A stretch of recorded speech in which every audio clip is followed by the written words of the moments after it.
Welcome friends. சிறுகடி கேஸை இன்னைக்கு எபிசோட்ல பார்த்தோம் அப்படின்னா, மனோஜ் ரோகிணிட்ட ஒரு 14 lakhs மட்டும் உன்னோட அப்பாட்ட இருந்து வாங்கி கொடுத்தீங்கன்னா எனக்கு வேலை கன்ஃபார்ம் ஆயிடும் அப்படின்னு சொல்லிட்டே இருக்கிறாரு.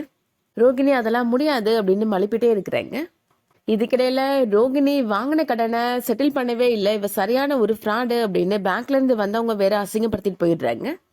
இதுக்கிடையில மனோஜ் ரோகிணிட்ட கேட்கிறாரு, ஒரு 20,000 ரூபாய் கடன் வாங்கி நான் உன்கிட்ட சொல்லாம விட்டதுக்கே நீ என்கிட்ட அந்த கேள்வி கேட்ட, நீ என்னடானா பேங்க்ல லட்சக்கணக்கா பணத்தை வாங்கி கொடுக்காம ஏமாத்திருக்கிற அப்படின்னு கேக்குறாரு.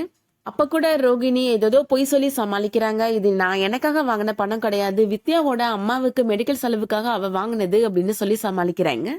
நாங்களாவது ஒரு தேவைக்காக வாங்கினோம், ஆனா நீ 27 லட்சம் ரூபாயா எடுத்துட்டு போய் எவ்வளவு ஒருத்தருக்கு கொடுத்து ஏமாந்து தானே அப்படின்னு அவரை குத்தி காமிக்கிற மாதிரி பேசிடுறாங்க. இதெல்லாம் ஒரு பக்கம் இருக்க, விஜயா ரோகிணிட்ட மறுபடியும் அந்த 14 லட்சம் ரூபாயை அவங்க அப்பாட்ட கேட்டேயாமா அப்படின்னு கேட்க போறாங்க. கண்டிப்பா ரோகிணியால இந்த தடவை அந்த 14 லட்சம் ரூபாயை அரேஞ்ச் பண்ணவே முடியாது. விஜயாவுக்கு இப்போ ரோகிணி மேல சந்தேகம் வர்றதுக்கான வாய்ப்புகள் இருக்கு. ரோகிணி பார்லரை வித்த உண்மை விஜயாவுக்கு தெரிய வந்துச்சுன்னா அவங்க கண்டிப்பா கன்ஃபார்மே பண்ணிடுவாங்க, இந்த பொண்ணு ஏதோ ஒரு ஃப்ராடு தனம் பண்றா அப்படின்னு. நீ எதுக்காகமா பார்லரை வித்த அப்படின்னு விஜயா கேக்குறப்ப, நம்ம வீட்டு பத்திரத்தை மீட்கிறதுக்காக தான் அந்த மாதிரி பண்ணேன் அப்படின்னு உண்மையை சொல்ல போறாங்க ரோகிணி. உன் அப்பாட்ட இருந்துல பணம் வாங்கி கொடுத்ததா நீ என்கிட்ட சொன்ன அப்படின்னு கேட்க போறாங்க விஜயா. உண்மையாவே உனக்கு மலேசியால அப்பா இருக்கிறாங்களா, இல்ல நீ மலேசியால அப்பா இருக்கிறாங்க அவர் பெரிய பணக்காரன்னு சொன்னது எல்லாம் பொய்யா அப்படின்னு கேட்க போறாங்க. ரோகிணியுமே ஏதேதோ பொய் சொல்லி சமாளிச்சாலும் முத்துவுக்கு ரோகிணி மேல சரியான டவுட் வந்துருது. இதுக்கிடையில முத்து சவாரி போன இடத்துல மலேசியா மாமா அப்படின்னு சொல்லிட்டு வந்த ரோகிணியோட அந்த ஃப்ராடு மாமாவை பார்க்க போறாரு.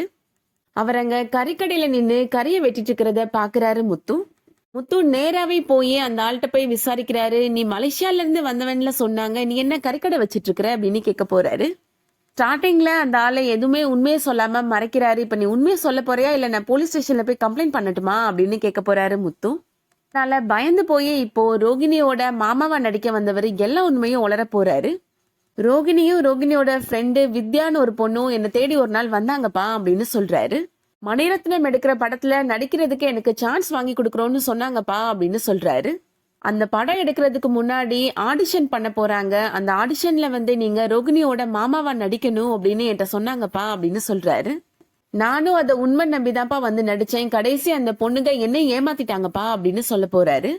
இப்பதான் முத்துவுக்கு இந்த ரோகிணி சரியான ஃப்ராடு, அப்ப இது மலேசியால இருந்து வந்தது கிடையாது, நம்ம சந்தேகப்பட்டது சரிதான் அப்படின்னு முடிவு பண்றாரு. ரோகிணி எதுக்காக இவ்வளவு பெரிய ஃப்ராட் வேலை பண்ணி வச்சிருக்குதுன்னு தெரியலையே அப்படின்னு யோசிக்கிறாரு முத்து. ரோகிணிக்கு ஏற்கனவே கல்யாணமாகி ஒரு பையன் இருக்கிறான், இந்த உண்மையை மறைச்சுதான் மனோஜை கல்யாணம் பண்ணிருக்கிறாங்க அப்படின்ற உண்மையை முத்து வெளிக்கொண்டு வருவாரா, வெயிட் பண்ணி பார்க்கலாம். ரோகிணி சீக்கிரமாவே மாட்டிக்கணும் அப்படின்னு நினைக்கிறவங்க இந்த வீடியோவுக்கு லைக் பண்ணுங்க. தொடர்ந்து சீரியல் பத்தின அப்டேட்ஸ்க்கு நம்ம சேனலை சப்ஸ்கிரைப் பண்ணிக்கோங்க. தேங்க்ஸ் ஃபார் வாட்சிங்.